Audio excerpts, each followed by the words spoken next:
Азыр сиздер менен торттун камырын жасайбыз. Ал үчүн бизге 6 штук жумуртка, 200 грамм un, 200 грамм сахар керек болот. Эгерде бир аз көтөрүлбөй калышынан корксоңуздар, жарым кашык көптүрүүчү кошуп койсоңуздар болот. Эң алгач биз азыр жумуртканын агынан сарысын бөлүп алабыз. Жумуртканын сурогун карап алыңыздар кыздар, ушундан дагы көтөрүлбөй калышы мүмкүн. Жумуртканы текшерип алсаңыздар дагы болот. Суга салып, бир аз коюп турсаңыздар, суроо өтүп кеткендер бетине чыгып калат. Аларды алып салабыз дагы, калгандарын иштете беребиз. Азыр жумуртканы чаксак.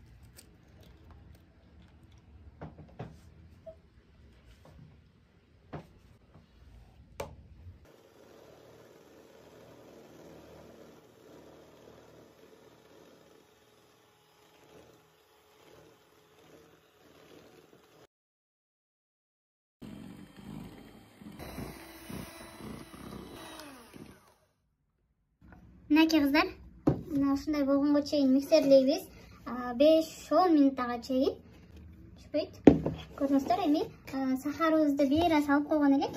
Мынакей буну сарысына кошуп туруп, буну да өзүнчө 5 минут миксерлеп алабыз. Ушул жерде көбүрөөк кылбасаңыздар, эмеңиздер, бисквитиңиздер сасып калат жумуртка. Ошол себептен сарысын көбүрөөк миксерлейбиз.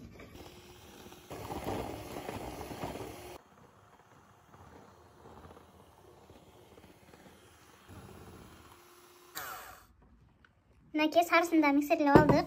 Эми бул жакта унубузга бир аз кашыктын учунда көптүргүч салып коебуз. Кааласаңыздар, салбасаңыздар деле болот. Мынакей ушинтип салып туруп. Эми бул жерде un болду. Сарысы агына сарысын куюп алабыз азыр.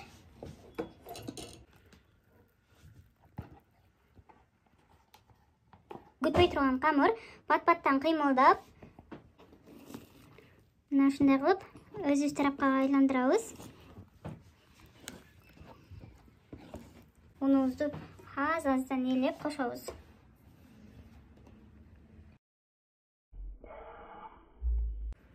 Аралаштырабыз.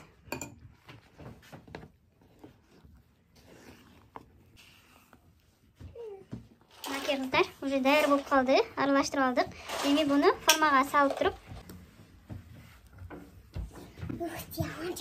Сүйлөй бербейчи.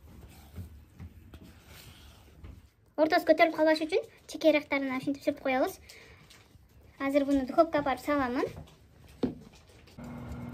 Мынакей кыздар, уже бисквитибиз пишип калды. Аябай сонун болуп көтөрүлдү.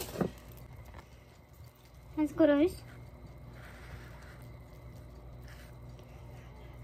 Мынакей курук чыкты. Эми буну муздатып, сыртынан ажыратып алабыз.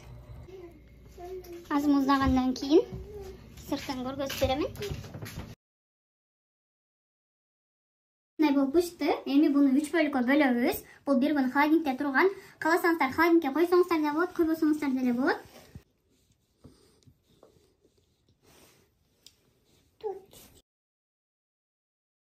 Кыздар, эң бетин алып коебуз. Бул жерге сахарлар топтолуп калат.